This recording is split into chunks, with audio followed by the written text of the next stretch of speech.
Welcome to Worlds Collide, a wrestling card podcast for wrestling fans by wrestling fans, featuring Tony Vella from WrestlingTradingCards.com. This is like a stock market. And Zhan Morning from Wrestling with Cards on YouTube. And I'm not saying there's a right or wrong answer, I'm just posing the question. Join them as they navigate the world of wrestling cards, helping you build a bigger and better collection and making some money along the way. What's up, wrestling fans? Welcome to Worlds Collide. I got the intro right this time. I'm Zhan Morning, and I'm with Wrestling with Cards. I got the right show this time. Wow, that's very good. Off to a good And I'm start. Tony. I'm Tony Vella. I'm with WTC, known as WrestlingTradingCards.com. Thanks, everybody, for listening to us again. And if you like the show, make sure to share all over social platforms. It's the best way to get this out to everybody in audio form. So today, talking about how to start a wrestling card collection, because I think a lot of people need to hear this. They're seeing wrestling cards getting more popular recently with all the big sales, and they're like, well, maybe I should go buy that card, but not necessarily. Tony, I think you've got a lot of experience with this stuff. Where do you think someone should start? Well, it kind of all depends on, you first have to decide on what it is that most interests you. Are you like old stuff, new stuff, indie stuff, foreign stuff?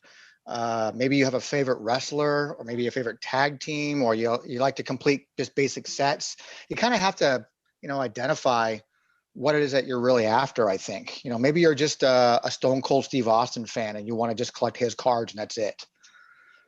Yeah, let's just talk a little bit about different ways you can do that. Let's start with set collecting. I don't think of maybe baseball, maybe some like old school baseball guys that want to collect like the complete sets from like the 60s or the 70s.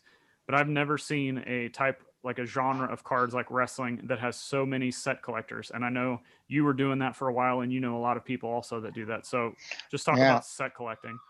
Yeah, I mean, set collecting, but I took it a step further. I was like a completist. Like, not only I get the base set, but I also would after chase cards and autographs and any relics that might exist. But before the comic images stuff, there really wasn't that kind of stuff. So I'm guessing you probably stopped doing that when they start paralleling everything. Oh yeah, I think the last set I actually completed, master set of, still was in the Fleer. Like probably the last release that Fleer put out, that Divas 2005 set. Yeah.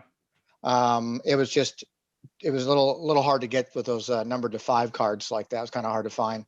But I just started I like the basic sets. And that's kind of where I ended up going towards after Topps got the license. I just went after base sets, and I just kind of fell out of it. But base sets are easy. I mean, it used to be back in the day, you can buy a box and you made a set out of a box. It doesn't seem to be the case anymore.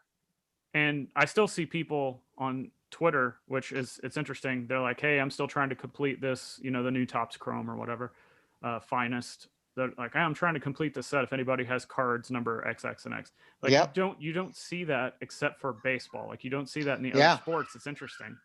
It's weird. I wonder what the mentality is that was wrestling fans and baseball fans, because you don't see it in football or basketball too much. Well, and I'll ask you, like, I've never been a set collector unless it was like a rainbow parallel, which we'll get to.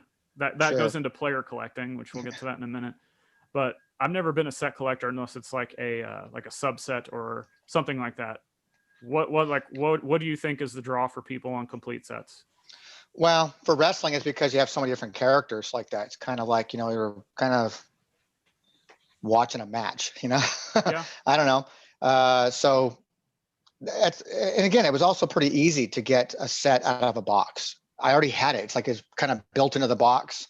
I got a base set, and then I got a few, maybe stickers or parallels, or maybe I got an autograph. I was lucky, or something like that. But you're really just buying the box, looking for that one possible autograph, maybe. But you got a base set, so it was kind of easy to collect. And I enjoyed it. I mean, you can thumb through a binder of it, and just kind of go through, and you start with card number 1 and go to 100 or 72 or whatever the case may be, and you just kind of had. It was just easy to collect. I mean, I don't know. It's a mentality, I guess, of just like some people don't even like collecting base sets. They just go after their superstar they like. I think another thing that base sets that could appeal to people is if you maybe you were a fan of just WCW during the Monday Night Wars, so you just go after WCW complete sets because that's what you lived through, and maybe all of that triggers nostalgia.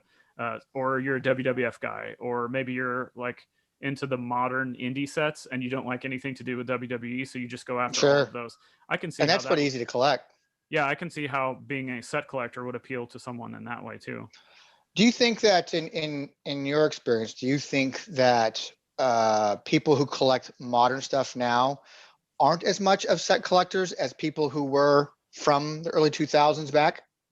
Yeah, except for with wrestling. I still see some people putting sets together, base sets, and which is cool. There's nothing wrong with that. But I think the more of these bigger sales that we're seeing, the more that people are going to start being like, okay, I shouldn't waste my money on a base set when it's not going to do anything for me. And I mean, unfortunately, that's what a lot of people are having to change their minds. But another thing I want to say on the base sets, and I know you've seen this too. Um, you spend $20 on a blaster box, you're not going to be able, even two. So you spend 40. Mm-hmm. You're not going to be able to complete a set out of two blaster boxes. You can spend that same $40, maybe 40 to 60 ballpark, and go buy a base set put together on eBay after it's released. Or even less. Some of those Yeah. things get dumped. So it blows my mind sometimes to see the prices for a base set versus what it costs to buy a box and even build that set. It ends up probably costing somebody $150 investment in boxes just to complete a base set now. It's like they're selling it for $30. Yeah. And pro tip for anybody wanting complete sets, that's the way to do it. Don't buy the packs or boxes, just go straight to eBay, buy complete sets. And you never know. I mean, hypothetically, one of these could turn into 2002 Fleer all over again. Yeah, you never just know. depends. You just never know. Who knows 20 years from now if the Roman Reigns, Seth Rollins, and Dean Ambrose guys are going to become like, gotta have them, Yeah. Yep. That's kind of who people are prospecting on right now. And, we're starting to see their prices going up. But unfortunately, the base cards aren't. Like, I wish there was something that the market would look at as far as base cards. We're seeing it with older stuff. But I think what about newer stuff too? Because you get some Legends guys who are put in the base set that, you'll get a Rock or you get a Hogan or you get a Stone Cold that are put in the base set. People seem to be still picking those up too, and even getting those graded possibly. Yeah, they're either picking them up to try to get 10s, but what people are doing is looking at those exact same cards, but getting the parallels of the numbered, because that's what the chase is now, which makes me wonder, like, why are base cards even still a thing? There's a market for it, clearly. Clearly. But if you see, like, parallel cards going for 30, 40, $50 a piece and a complete set of base going for less than that, like, I don't know. It's interesting. I think a base set's a good good price point for people just getting into the hobby too, though. Absolutely. Yeah. Yeah. Yeah. Especially like if you're that's a good way. If you want to start your collection, I think the best way maybe is to go, if you're looking to just kind of like, I want a set, just get a base set or pick your guy or gal and just kind of go after that particular person. Let's get into that. Let's go straight into player collecting. That's my favorite thing to do. And it's been my favorite thing to do ever since I was little. And that's more your strength than it was mine, because mine was always about completing stuff like that. I really didn't have any favorites to go collect. And mine is I'm more of a completist in this realm. Like, so I will find a wrestler or a player or whatever I'm looking for, and I like to use in combination your website as well as trading card database and put the two together. And I try to make a complete list of like every single card and every variation, and then kind of, pick what I want, or do I just want the super high end stuff, or do I want to get literally every single card from this guy? So that's another aspect. I guess you can't speak much on that since you've never really been a player collector. I mean, I was a player collector as a kid when I was collecting baseball. I would go after, I even though I'm a SoCal guy, it's like that, I still was intrigued. Like the Yankees were always kind of intriguing to me, but I was also still a Dodger fan and an Angel fan. So I would specifically go after players from those teams, and that was it. Like I wouldn't go after anything else baseball wise. I didn't even buy a lot. I don't remember even my parents or anybody buying me like, those factory sets, like that 600 card set, of baseball. Yeah. Every once in a blue moon, I might have bought one for myself, but I pretty much went after just, buying packs. because there wasn't an eBay. I just went and bought packs and kind of hoped that I would hit a Reggie Jackson or something like that, or which helped me both times to play for the Angels and the Yankees. Right. But then I go after, Steve Yeager or Ron Say or something like that, just because, hey, those are the guys I'm watching on TV. Right. And that's another way you can collect. That kind of is, if you want to transition that into wrestling, I think that kind of goes with like, well, we don't have AEW cards yet, but if like you're an AEW guy, you could just focus on their cards. If you're WWE, you could just focus on theirs. And then you have crossover appeal though too, because you'll have a guy like Chris Jericho who say they do have an AEW card now, but you're like, I'm a fan of his because of AEW, but I really like Chris Jericho, so I'm gonna go back and get his WWE cards, his WCW cards, trying to find his Mexico card, his Japan cards. I mean, whatever. And we've started seeing that a little bit with like Dean Ambrose and Cody and anybody that's got some kind of like, a little bit of a following now, but then also has a little bit of an obscure past with some releases and stuff. So that's interesting. I forgot what I was going to go with this. Lost my train of thought. Well, let's go. Well, I know you're talking about doing basically, collecting specific, superstars. So I know that you're more in that realm of collecting individual stars. Oh, I know what I was going to say. Something else about player collecting that I've realized is it narrows your focus. So you can kind of block out a lot of noise, so to speak, in the hobby if you're focused on learning every single thing you can about every single available card of your favorite person or of your favorite organization or whatever it is. So, because I've now, and we'll get into the kind of high-end card collector in a minute, but now I'm kind of lose focus at times because I'm trying to look at all different kinds of things to try to get an edge somewhere to then flip into PC stuff. But if you're just a player collector, you don't even care about all that other stuff because you're just trying to get the cards of the guy you like. And that's it. Do you find it to be a little more difficult though? It's a little more labor intensive to go after, I think, an individual superstar and then finding all the different variations of that superstar.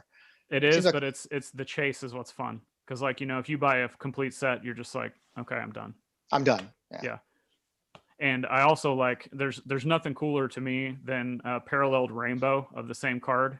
And if you've got like 2 or 3 binder pages of them and you just lay them all out together, it's just a really cool look.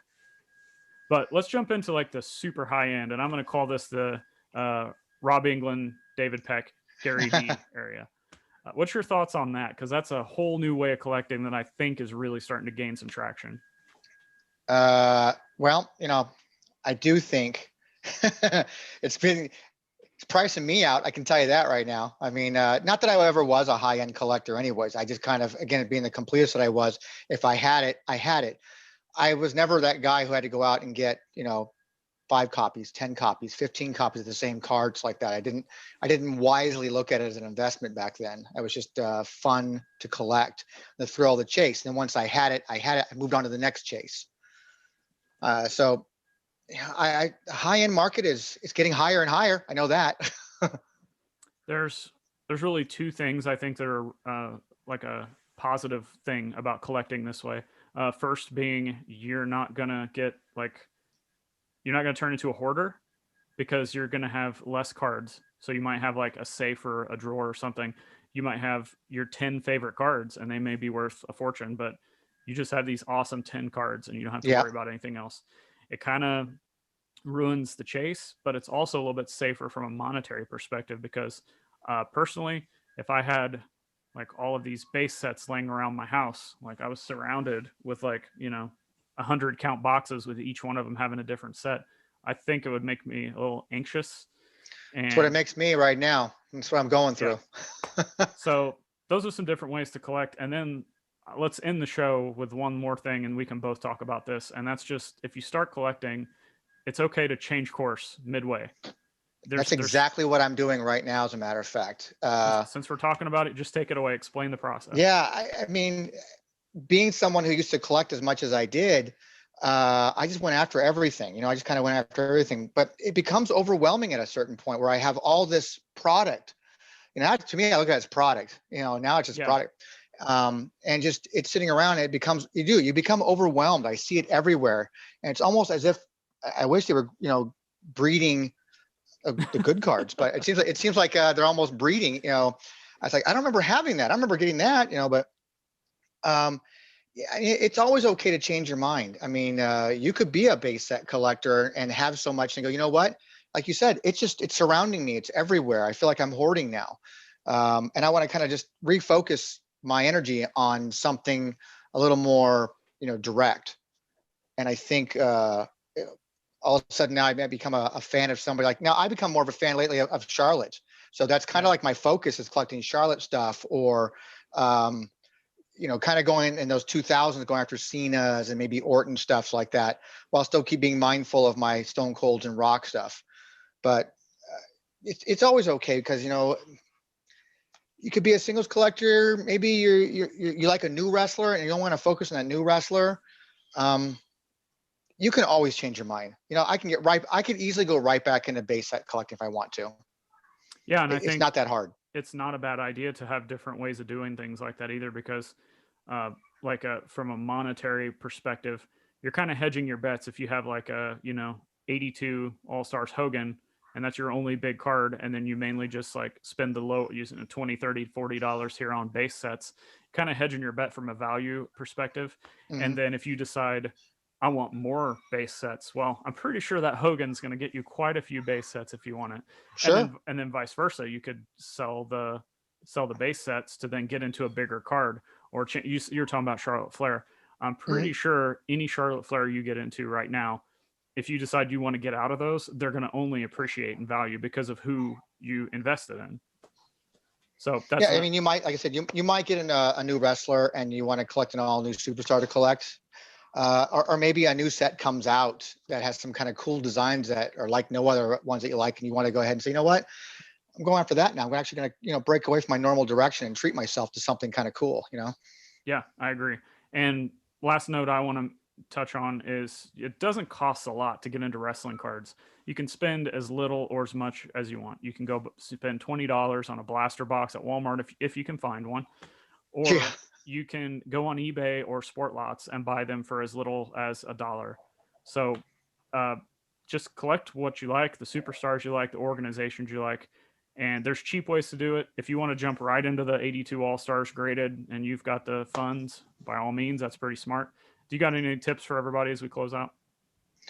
No, I think modern wise now it's just a different market than it was when I was collecting when I was younger because we didn't have eBays or was it Mercari? It's like that or any place else that you can go at Facebook marketplaces. So now it's a smaller world. So it's very easy to kind of jump into any avenue, any road you want to go down, singles, high end, low end, sets, parallels, whatever you're into. It's really easy to get into that. All right. Well, you have anything else before we close out the show on I'm good, collecting? man. Just yeah, I think I think that's a good start for everybody. If you guys have any questions, you can reach out to us on social media. Tony, tell them where they can find you at. Everything with me is wrestlingtradingcards.com. You can find it there. Everything. And you can check me out just at Zhan Morning all over social and Wrestling with Cards on YouTube. And until next time, thanks for listening. See ya. Oh.